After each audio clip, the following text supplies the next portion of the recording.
YouTube, bonjour à tous, setup différent puisque je suis à Paris parce que je voulais absolument rentrer à l'heure du nord de la France pour voir le match dans son intégralité. Bien mal m'en a pris puisque pour la énième fois cette année, l'Olympique Lyonnais a perdu le foot au stade Vélodrome sur la pelouse de l'Olympique de Marseille. Tout avait pourtant pas trop mal commencé avec une première mi-temps absolument laborieuse et soporifique dans laquelle on a pu se dire bon bah on n'a pas pris de but, on n'en a pas marqué mais on n'est pas nul. Derrière, ouverture du score de Corentin Tolisso contre le cours du jeu. Et là, on se dit peut-être que le miracle est en route pour la première de Paulo Fonseca. Eh bien non, puisque l'Olympique Lyonnais se fait trouer par deux fois par Greenwood, puis par Adrien Rabiot. Greenwood qui marque à la réception, je vous le donne en mille, d'une passe D d'Amin Gouiri, comme d'habitude. Puis Adrien Rabiot qui vient donner l'avantage à l'OM d'une tête, une superbe action collective sur laquelle Ernest Nuama ne suit pas le marquage.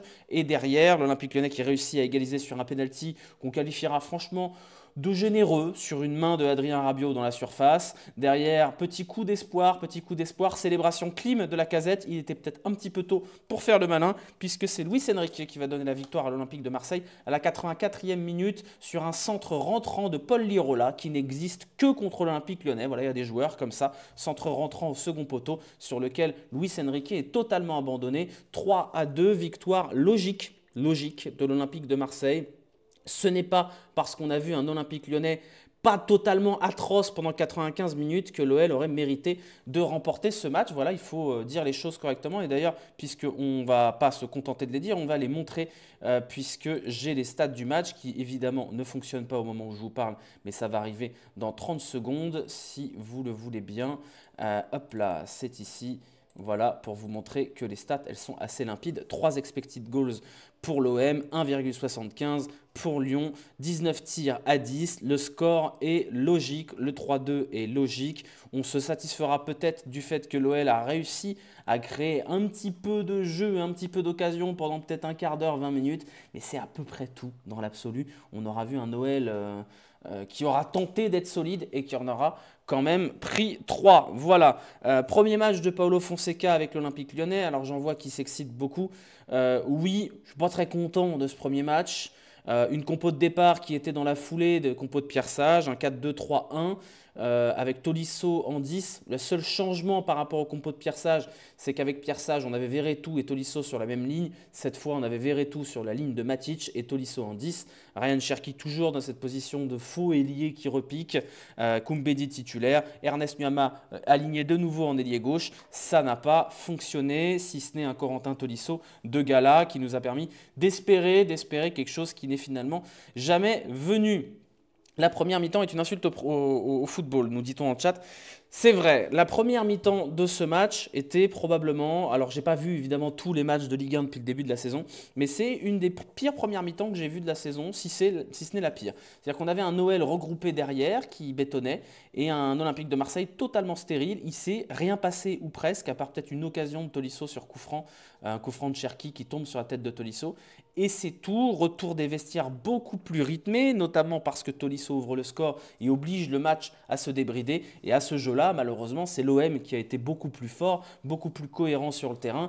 J'allais dire réaliste, mais même pas forcément. Ils ont juste marqué 3 buts logiques et mérités. La faute à des erreurs de marquage grossières, notamment de Ernest Niama qui n'avait pas très envie de faire les retours défensifs.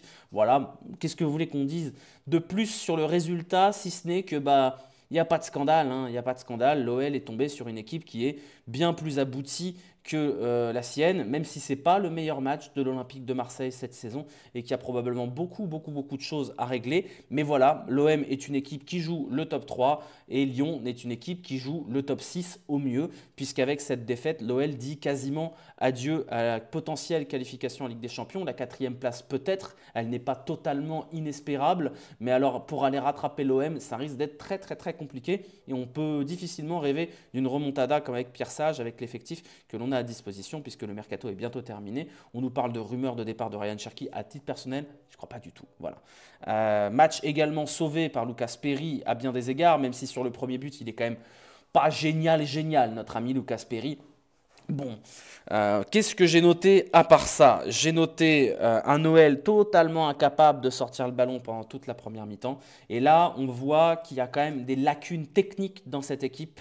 On a un seul joueur dans l'équipe qui est capable de se retourner et d'orienter. Ce joueur, c'est Ryan Cherki. Et Ryan Cherki, il est auteur d'une très belle passe décisive pour Corentin Tolisso ce soir. Mais c'est à peu près tout.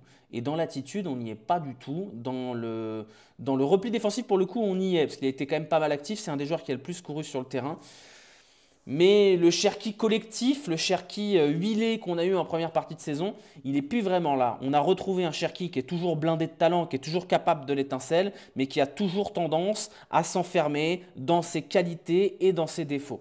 Sans Cherki, il ne se passe rien. Évidemment que sans Cherki, il ne se passe rien, mais je ne pense pas que ce soit une bonne excuse pour que son attitude balle au pied soit bonne. Maintenant, quand on dit ça, autour de lui, c'est quand même très très très très dur. Le match d'Alexandre Lacazette, c'est dur, c'est dur, c'est dur. Le crépuscule d'une idole, c'est dur. Le match de Lacazette, il est calamiteux. Heureusement qu'il met le penalty. Heureusement qu'il met le penalty, qui est d'ailleurs très très bien tiré sous la barre, parce qu'il n'y a rien du tout. Il n'y a rien du tout dans le match de Lacazette. Il y a des pertes de balles, il y a des contrôles, il n'y a plus grand-chose qui va du côté d'Alexandre Lacazette. Pff, moi, je suis dépité parce qu'il reste 4 mois et je ne sais pas ce qu'on va faire de ces 4 derniers mois d'Alexandre Lacazette. Voilà, à sa charge, Balerdi le défend bien. Oui, Balerdi fait un vrai bon match, ça c'est vrai. Balerdi fait un vrai bon match, mais c'est Alexandre Lacazette. Vous voyez ce que je veux dire? Un Alexandre Lacazette, Balerdi, pas Balerdi, normalement on s'en fout. Là, j'avais l'impression de voir un joueur de milieu bas de tableau de Ligue 1, quoi. Où on dit, oh bah oui, il s'est fait bouffer par Balerdi. Bah oui, mais d'accord. Mais enfin, Nico Tadze, son entrée, elle est très très fade également. Et ça, c'est un vrai problème. J'ai. Un Noël qui défend correctement comme en première période, ok. Bon, après la deuxième période, et le but de Rabiot, la défense, allô, pitié, vite, venez me chercher, ils sont en train de faire un AVC. Mais il y a des joueurs dans cette équipe, waouh, compliqué, hein. Oui, oui, il est rentré, Mikotadze, il est rentré à 10 minutes de la fin. D'ailleurs, très peu de changements de la part de Paulo Fonseca, hein. Il a attendu la 79e pour faire le premier changement. Bon, on ne va pas tomber sur Fonseca maintenant, évidemment. Il est là depuis 3 jours. Il vient d'arriver, même pas 2 jours. On va le laisser mettre en place ses idées. Mais la saison, elle est déjà quasiment flinguée pour ce qui est de la Ligue 1. L'objectif Ligue des Champions, ça devient très très très compliqué, à moins d'arriver très vite à mettre des choses en place et très vite à redresser cette équipe. Mais je pense malheureusement que le problème, il est au-delà du coach. Je pense qu'on est sur une équipe morte et enterrée qui retombe dans les travers de la saison dernière. Et ce qu'on avait pu voir comme une renaissance sous Pierre Sage n'était peut-être qu'une petite parenthèse enchantée, inexplicable, qui a pris fin bien assez tôt malheureusement. Donc oui, il reste 14 journées. Ok, regardez le nombre de points à rattraper sur les adversaires directs. Il va falloir être sacrément costaud pour réussir à faire ça. Tout peut changer assez rapidement, c'est vrai. Il suffit, entre guillemets, d'enchaîner. Il va falloir enchaîner vite. Il n'y a plus de Coupe de France, il n'y a plus que de la Ligue 1 et de la Ligue Europa. Le prochain match, c'est contre Reims. Il va falloir être très fort, hein. Il va falloir être très fin. Il faut gagner contre les adversaires directs. Oui, mais 14 matchs, c'est pas beaucoup quand même, hein. 14 matchs, c'est vraiment pas beaucoup. C'est-à-dire qu'il faut espérer faire un carton plein. Imaginons, j'ai pas le calendrier sous les yeux là, mais le classement, c'est très simple, hein. Au moment où je vous parle, l'Olympique Lyonnais est 7e de Ligue 1. 7e de Ligue 1 à 5 points de Lille et à 7 points de Monaco. C'est déjà énorme sur des équipes comme Lille et Monaco. Il ne reste que 14 journées. On est déjà dans le dernier tiers du championnat presque. Et je vois difficilement comment on arrive à rattraper ce déficit-là sans faire une deuxième partie de saison absolument magnifique, extraordinaire. Mais est-ce que j'y crois? Franchement, non, j'y crois pas. Je pense que Paulo Fonseca va avoir besoin de plus de temps pour mettre en place ces choses. Et je pense que cet effectif, il est dur à travailler. Voilà. Si l'OL termine 5e ou 6e cette saison, compte tenu du contexte, je pense que ce ne sera pas si mal. Le problème, c'est que si l'OL termine 5 ou 6e, financièrement, ça ne va pas aller. Ça ne va pas aller du tout. Et les sanctions qui ont été brandis par la DNCG en cas de compte à peu près similaire en fin de saison risquent d'être de nouveau sur la table. Donc je ne pense pas que l'OL descendra en Ligue 2, parce que pour le coup, on a trouvé l'argent que demandait la DNCG, mais je ne suis pas sûr qu'on soit libre de mouvement sur le mercato. Donc une non-qualification en Ligue des Champions, ça me semble être un gros danger financier pour l'OL. La Ligue Europa, ça ne suffira pas financièrement. La Ligue Europa, elle est, vous vous rendez pas compte. Le différentiel de revenus entre la Ligue Europa et, euh, et la Champions League, c'est du simple au quintuple, du simple au sextuple. Une victoire en phase de poule de la Ligue des Champions, c'est 2,5 millions dans les poches. Direct, la cling, ça tombe. Une victoire en Europa, bon, c'est 1,2 million, quelque chose comme ça. Donc oui, l'Europa, c'est bien, ça fait du bien au club, mais ça compense absolument pas une non-qualification en Champions League. Donc cet objectif annoncé en début de saison d'aller dans le top 4, cette prise de risque de John Textor que de dire on va dégager Pierre Sage pour mettre Paulo Fonseca, puisque Paulo Fonseca va nous emmener au top 4, on fera le bilan à la fin de saison. On ne va évidemment pas juger le travail de Paulo Fonseca maintenant, ce serait quand même sacrément débile. Parce que je vous rappelle que Pierre Sage, quand il est arrivé, il a pris une branlée à l'OM directement à son arrivée. Mais il va falloir que les résultats arrivent très vite, puisque changer un coach pour qui ça marche moyennement depuis un mois, pour un coach qui va devoir peut-être mettre plusieurs matchs à se mettre en route, il n'y a pas le droit à l'erreur là. Il n'y a vraiment pas le droit à l'erreur. Le prochain match, c'est contre Reims. Reims n'est pas en grande forme cette saison. Il va falloir redresser la barre très vite. Qu'est-ce que j'ai noté d'autre? Oui, je voulais quand même passer mon petit coup de gueule sur DAZN. Alors, ce n'est pas la première fois cette saison. Hein. Ce n'est pas la première fois, mais je n'en peux plus de DAZN. Voilà, je vous le dis, j'en peux plus. Je pense sincèrement, et vous allez dire t'abuses, mais c'est pas grave. Je pense que le foot français va mourir à terme et que ce sera en partie la faute de DAZN. Parce que déjà que c'est dur de s'abonner à la Ligue 1 pour 40 balles par mois, si en plus vous avez une qualité aussi merdique de retransmission, de commentaires, de réalisation, d'éditorialisation, mais les rares gens qui s'intéressent encore à la Ligue 1, ils vont dire je me casse, je fais autre chose. Je fais autre chose. On a eu droit à une page de pub à l'entrée des joueurs. L'entrée des joueurs, c'est un moment qui est sacré. Surtout à Marseille, avec la musique, avec l'ambiance. 65 000 spectateurs, non, de la pub pour des cryptos et des paris sportifs. Et ensuite, on a la mi-temps. La mi-temps, les micros, ils ne marchent pas. Et du coup, on a eu 3 pages de pub à la mi-temps. 3 pages de pub, quoi. Ils ont été à l'antenne pendant 1 minute 30 à la mi-temps.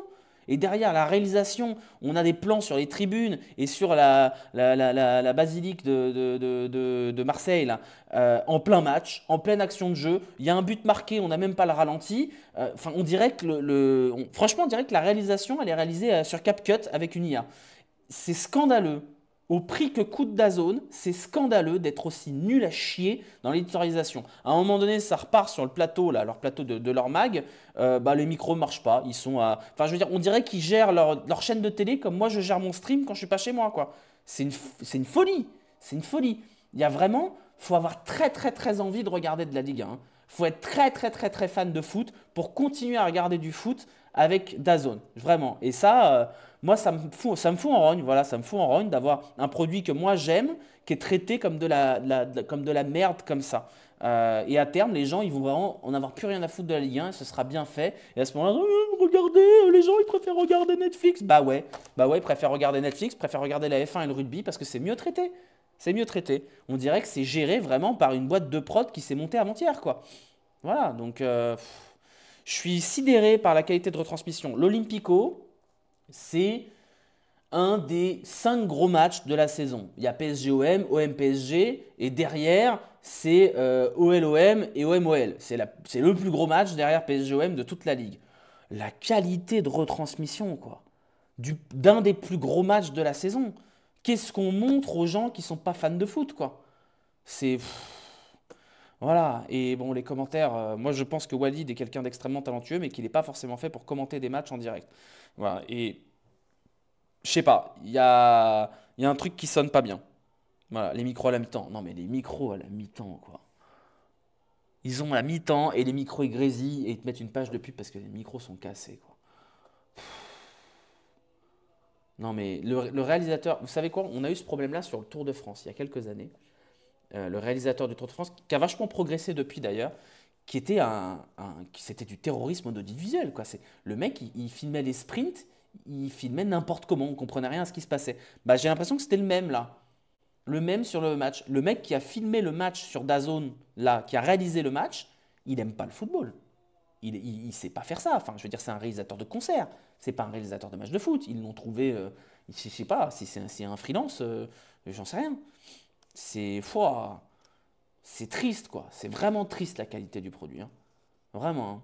Oui, le sprint avec le travelling sur les champs. Oui, bon, tu sais de quoi je parle. Celui à Bordeaux aussi. Bref. Sans parler de l'interview de Miama non traduit alors que Greenwood si. Non mais ça, bon bref, I prefer not to speak. Le penalty sur Rabiot, parce que je sais que c'est un sujet qui vous intéresse, notamment les Marseillais. Est-ce qu'il y avait penalty, est-ce qu'il n'y avait pas penalty? Pour moi, c'est comme d'hab, on ne sait pas. C'est à l'appréciation de l'arbitre. Il y en a qui voient des mains, il y en a qui voient pas des mains, puis ça les appelle à la VAR, puis en fait non, puis on comprend rien. Je ne saurais pas vous dire si pour moi il y a péno ou pas. Pour moi, c'est dans la range, ça dépend de l'humeur de l'arbitre. C'est toujours le même problème, hein. Il n'y a pas de complot ou pas de complot. Ça aurait pu être la même de l'autre côté. Pourquoi il y a main, pourquoi il n'y a pas main? J'ai pas d'avis là-dessus. Je comprends jamais rien aux règles sur les mains. Un coup on siffle, un coup on siffle pas. Un coup c'est décollé du corps, un coup c'est position naturelle de mes couilles ou je sais pas quoi. Un coup c'est ça touche le genou alors ça compte pas. On comprend rien, on comprend jamais rien. Je pense que les arbitres eux-mêmes n'y comprennent rien non plus. Bon, au final, pas grave, hein, ça n'a pas pesé sur le match puisque Marseille a marqué. Mais évidemment que s'il y avait eu 2-2, on en aurait beaucoup parlé. Et vous savez quoi? Bah normal qu'on en parle. Normal, parce que c'est pas normal. Il devrait y avoir une règle claire. Il devrait y avoir une règle claire et visiblement elle change. Un coup, c'était oui, mais le règlement a changé et on n'est jamais au courant. La règle a changé, les clubs sont au courant depuis le début de la saison. Il y a un tous les jours. Bah qu'on nous l'explique. Qu'on nous l'explique. Moi, je trouve pas ça choquant de siffler ce penalty. Mais je ne suis pas en mesure de vous expliquer pourquoi moi je le sifflerais. Je sais pas. Voilà. À mon sens, c'est pas scandaleux de siffler le penalty. Maintenant, vu qu'il n'y a pas de pédagogie et qu'on n'explique rien, je comprends que les Marseillais en aient marre. Voilà. Voilà, c'est faux. Il y a eu la même à Strasbourg. Cet après-midi, pas de péno. C'est comme d'hab. L'arbitrage en France, c'est j'ai envie, j'ai pas envie. Rappelez-vous le tacle sur Clinton Mata. Rappelez-vous ce que dit l'arbitre dans l'échange audio. Pour moi, il n'y en a pas assez. Ah, bon, bah écoutez, bah, pour moi, il y en a assez. Voilà. Bah, je suis de bonne humeur, il y en a assez. Je suis pas de bonne humeur, il y en a pas assez. Bon, bah écoutez, l'arbitrage en France. Voilà. Alors l'avantage, c'est que c'est pareil en Europe, hein. On a eu un match avec Ludogorets qui était arbitré n'importe comment aussi. C'est bien, c'est petit bonheur la chance. Voilà, l'arbitrage, c'est comme ça que ça marche. Bah, courage à vous, hein, amis marseillais, parce que visiblement, vous, c'est toutes les semaines. Et je dis pas ça ironiquement, hein, vraiment, il y a des dingueries toutes les semaines. Avant, c'était les Niçois. En début de saison, c'était les Niçois qui se faisaient ouvrir à chaque match. Bon, bah écoutez, on accepte. Voilà, on accepte que les matchs soient saccagés par l'arbitrage. Fort heureusement, celui-là tourne dans le sens qui est celui qui est logique pour le match, c'est-à-dire d'une victoire de l'OM qui a mérité sa victoire. Si ça avait été dans l'inverse, bah encore un autre, encore un match de plus saccagé par l'arbitrage. Voilà, comme d'hab. Donc bon. Bref, bon, c'est un micro-sujet en réalité.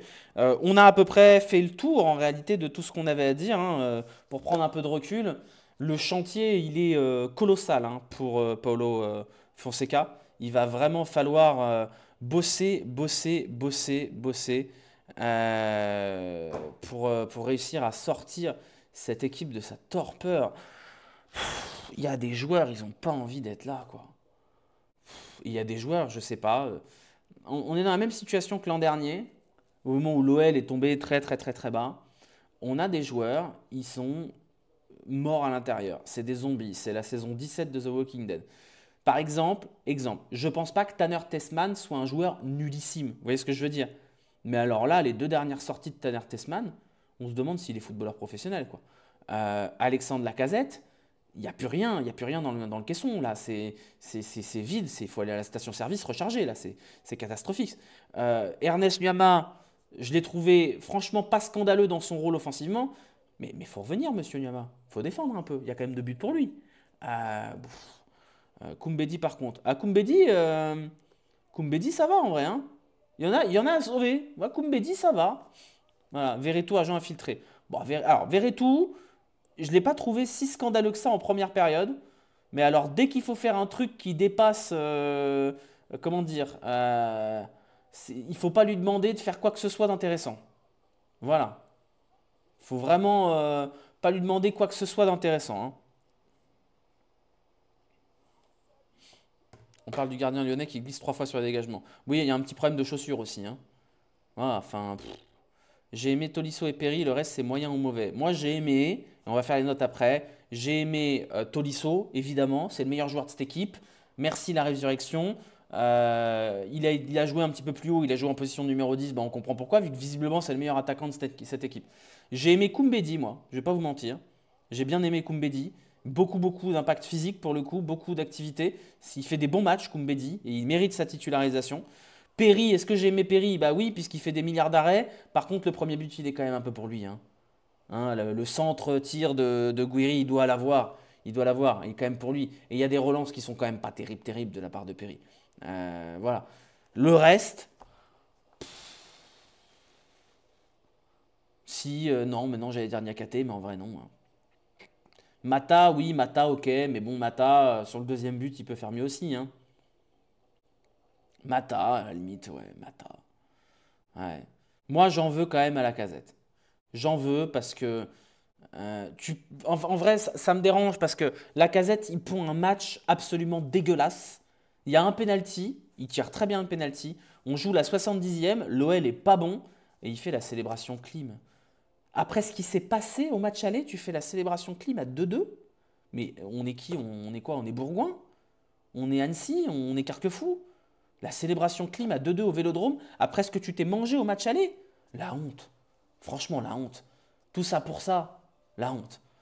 Un peu d'humilité quand même. Un petit peu d'humilité. Fais la célébration clim à 4-2 à la limite, tu vois. Là, tu peux la faire, à 2-2, la honte. Franchement, c'est vraiment. Pour moi, ça démontre qu'il y a un problème d'attitude, hein. Mais on se croit où là? À 2-2 au Vélodrome, tu mets la clim alors qu'il y a 20 minutes à jouer? Bah ouais, bah tiens, bah bien fait pour ta gueule. Voilà, bien fait pour ta gueule. Donc, je suis. Ça m'énerve. Voilà, ça m'énerve. C'est bête, c'est pas digne d'un capitaine, d'un mec de 33 ans. Voilà, simplement. Alors qu'il n'a pas marqué depuis 2 mois. Ouais, voilà, bah super, hein. Bravo, merci pour l'impact. Exactement, c'est symptomatique de ce groupe. Pour moi, c'est des trucs anodins comme ça, mais qui démontrent, comme l'interview de Nakate à la mi-temps. Nakate à la mi-temps, alors j'ai pas les mots exacts, mais il a dit un truc du genre on n'a pas pris de but, on n'est pas terrible offensivement, mais c'est pas mal ce qu'on fait. Je crois que c'est un truc comme ça. C'est pas mal ce qu'on fait. Euh, Ah, bah écoute, peut-être que des tagliatelles au caca, c'est pas si mauvais que ça, hein. Peut-être qu'on n'a pas bon goût. Mais l'interview à la mi-temps, où Niakate dit c'est pas mal ce qu'on fait, honnêtement, ouah, la barre elle est très basse, hein, quand même, hein.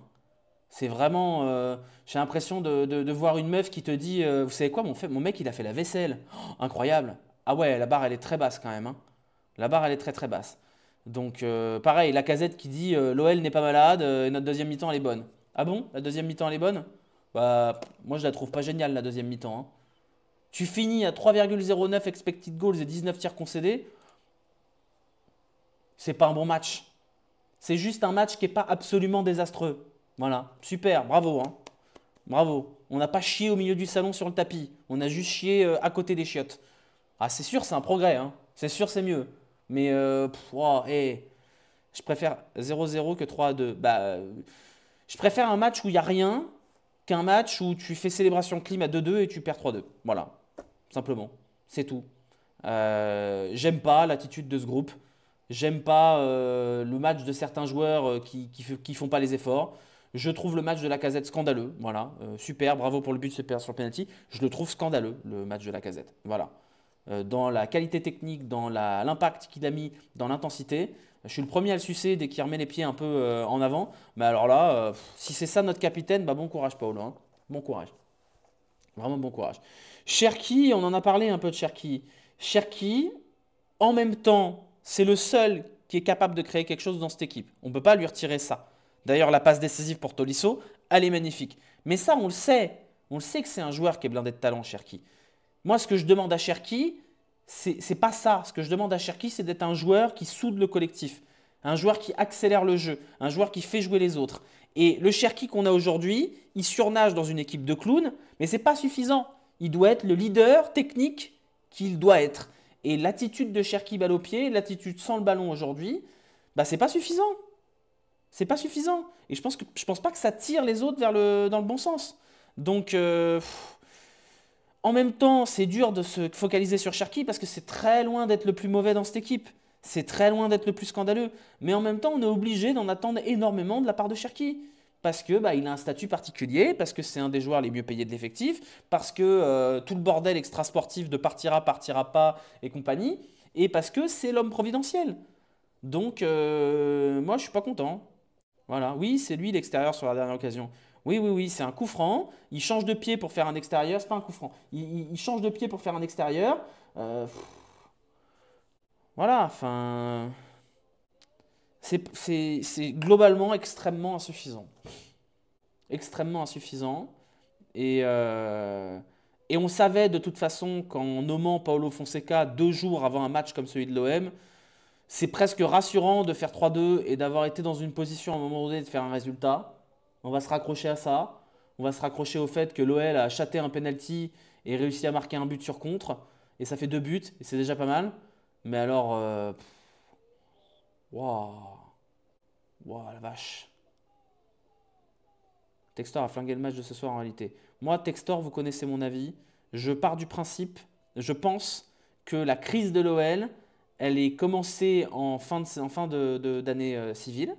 Elle commence après, au moment du PSG. T'as PSG, t'as Aulnois, c'est des prémices de ce qui se passe ensuite. Et ensuite, il va chez RMC. Il fait son interview de merde à RMC, là, où il te dit que Cherki, nanani nanana, Pierre Sage, il restera tant qu'il gagne. Il ouvre sa grande gueule sur RMC et ça saccage le groupe. Ça saccage la cohésion. Donc la possibilité d'inverser la balance, il l'a saccagé avec son interview sur RMC. Et il continue. Et il continue. Et il continue. Et il prend des selfies. Et il rigole. Bah rigole. Rigole Johnny. Hein. Si l'OL cool, t'as plus tes thunes. Hein. Donc bon. Il a rien dit à Cherki sur RMC, ce sont des leaks. Bien sûr que si qu'il a dit des trucs sur RMC. Il a dit qu'il voulait aller à Paris. Bien sûr que si qu'il a parlé à RMC. L'émission était disponible en intégralité. Il parle de Cherki, il parle de Pierre Sage dans une interview et il dit des conneries au moment où ça va déjà mal sur le sportif. Donc c'est quoi l'avenir de la saison de l'OL d'après toi avec l'Europa League qui continue à côté en plus? L'avenir de la saison, elle n'est pas morte la saison. Hein. Elle n'est pas morte. Tu n'es qu'à 5 points de Lille qui est quatrième. Donc si tu arrives à faire une bonne série et que Lille se ralentit un petit peu, parce que Lille ils ont quand même la Ligue des Champions, c'est pas mort. Par contre, t'as plus de temps, t'as plus de droit à l'erreur. La seule possibilité que l'OL sauve sa saison, c'est que Fonseca arrive à amorcer une bonne série qui dure jusqu'à la fin de la saison. C'est pas impossible. C'est pas impossible. Fonseca est un bon coach qui a réussi à faire des belles choses à Lille et même des belles choses au Milan. Hein. Ça s'est pas si mal passé que ça au Milan sportivement. Il va falloir que la mayonnaise, elle prenne très très vite. Est-ce que je suis optimiste par rapport à ça? Franchement non, parce que je ne sais pas comment on réussit à faire travailler cet effectif-là jusqu'à la fin de la saison. Maintenant, je pense que Paulo Fonseca est le bon coach pour construire la saison suivante. Mais j'exclus pas le fait que miraculeusement ça marche. Voilà, miraculeusement ça marche. On ne sait pas. On va voir. On va le laisser travailler, Paulo Fonseca. Il va lui falloir plus que 2 jours pour remobiliser cet effectif, pour imposer sa patte. Le seul truc qu'on peut quand même dire, c'est que les intentions de jeu au Vélodrome ce soir, c'est 0. Hein. On y va, on bétonne, puis on marque un but miraculeux et on ne sait pas tenir le score. C'est bien la peine de bétonner. Donc voilà, c'est à peu près tout ce que j'ai moi à dire sur ce match-là. Et je vous propose qu'on passe aux notes, puisque je pense qu'on a déjà fait à peu près le tour de tout ça. Voilà, alors les notes, on va y aller, on va y arriver incessamment sous peu. Alors mes notes à moi, on va commencer. Mes notes à moi. Lucas Perry. Lucas Perry, je lui aurais allègrement mis 7 s'il n'avait pas pris 3 buts et s'il n'était pas fautif sur au moins un des 3. Donc je vais me contenter d'un 5,5 parce qu'il a fait quand même 6 arrêts ce soir. Et il y a quand même, c'est lui le dernier rempart qui permet à l'OL de ne pas être absolument calamiteux. Oui, alors, pardon, il y a toujours Pierre Sage, parce que j'ai oublié de demander aux devs de mettre à jour le portrait de Pierre Sage. Voilà, pardon, mais ce sera changé pour le prochain match. Donc ne notez pas Pierre Sage comme si c'était Pierre Sage. Notez Paulo Fonseca, s'il vous plaît. Voilà. Koumbedi, pour moi, c'est le meilleur en défense ce soir. Il a été hyper actif, il a été très fiable. Il progresse à vitesse grand V, Koumbedi. Et c'est une bonne nouvelle quand on voit le niveau de Maitland-Niles. Et c'est une bonne nouvelle quand on voit à quel point on a besoin de Clinton Mata en défense centrale. Donc Koumbedi, moi, ce soir, c'est un des rares joueurs à qui je vais mettre une vraie bonne note en défense. Et je vais mettre un 6 à Koumbedi. La défense centrale, bah, ce n'est pas un bon match de la défense centrale dans sa généralité, hein. Tu prends 3 buts, tes 3 buts, la défense centrale, elle est un peu à la rue. J'ai trouvé Mata légèrement meilleur que Niakate, mais c'est pas criant non plus. Mauvaise scène, pardon, excusez-moi. Mauvaise scène, excusez-moi. Ça arrive, ça arrive. Hop, voilà, pardon. Mata, je vais mettre 4. Niakate, je vais mettre 3. Je suis toujours aussi déçu par l'apport de Moussa Niakate. Je suis déçu par ça. En fait, je suis presque aussi déçu par son interview de mi-temps. Il se satisfait de très peu, Moussa Niakate. Très, très peu. Non, c'est bon, la scène, ça a changé. Normalement, vous avez la bonne. Tagliafico, ce soir, bah, je vous avoue, je ne sais pas trop comment le noter, moi, Tagliafico. C'est un match un peu moyen, Tagliafico, ce soir. Le marquage sur le 3e but, vous pouvez me dire que c'est Nuama, mais lui aussi, hein, quand même. Donc, ce soir, on va mettre 4 pour Tagliafico. Je n'ai pas trouvé que c'était un match très impactant de sa part. Matic, c'est un match moyennasse aussi, de la part de Matic. On met quoi? On met 4. 4 pour Matic, ça me semble cohérent. Verretou, c'est un match de merde. Voilà, Verretou, je vais mettre 2,5 en vrai parce que c'est vraiment un agent double sur ce match-là. Il nous reste le secteur offensif où on a Ryan Cherki qui a quand même lâché une petite passe décisive mais qui sur le reste du match a été très très très très très énervant, très frustrant et qui franchement fait pas du bien au collectif. On est obligé de lui mettre une note à peu près correcte parce qu'il y a la passe D sur Tolisso. Je vais mettre 5. Mais franchement, c'est un match où j'aurais bien mis 3 ou 4. Hein. Vraiment, j'aurais mis 3 ou 4. Vous avez raison, je suis un peu dur avec Verto à mettre 3. Je vais mettre 4 à Cherki. Je vais mettre 4 à Cherki parce que son match, il m'énerve. Allez, 4,5 parce qu'il y a une passe D. Tolisso, c'est pour moi le meilleur lyonnais avec Koumbedi ce soir. C'est le seul qui tire la baraque. Le but, il est magnifique. La frappe croisée, elle est vraiment magnifique. Je vais mettre 6,5. C'est probablement surnoté, mais c'est un 6,5 de l'espoir pour Tolisso. C'est vraiment le seul qui me donne espoir dans cette équipe. Nuama, extrêmement frustrant ce soir, Ernest Nuama. Vraiment frustrant et défensivement, ça va pas, quoi. Défensivement, ça va pas du tout. Il faut qu'il fasse les retours. Il y en a 2 des buts qui sont pour la tête de Nuama ce soir. Non, 5, vous êtes extrêmement gentil. Hein. Nuama ce soir, c'est 3. Hein. Et alors Lacazette, bon, super, bravo pour le penalty. Mais alors, il n'y a vraiment plus grand-chose dans la machine. Hein. Lacazette ce soir, non, ça vaut pas 1. Abusez pas non plus. Il n'a pas raté beaucoup d'occasions vu qu'il n'en a pas eu beaucoup. Mais allez, on va mettre 3 parce qu'il y a le penalty, il est très bien tiré. Et Paulo Fonseca ce soir, compo moyenne, changement tardif, ambition pourrie, 3. Voilà. Voilà pour mes notes. Je vais vous montrer vos notes à vous. Qui sont comme d'hab assez proches. Vous avez surnoté hein, globalement par rapport à moi. Vous avez surnoté légèrement. Vous avez sous-noté Tolisso par rapport à moi.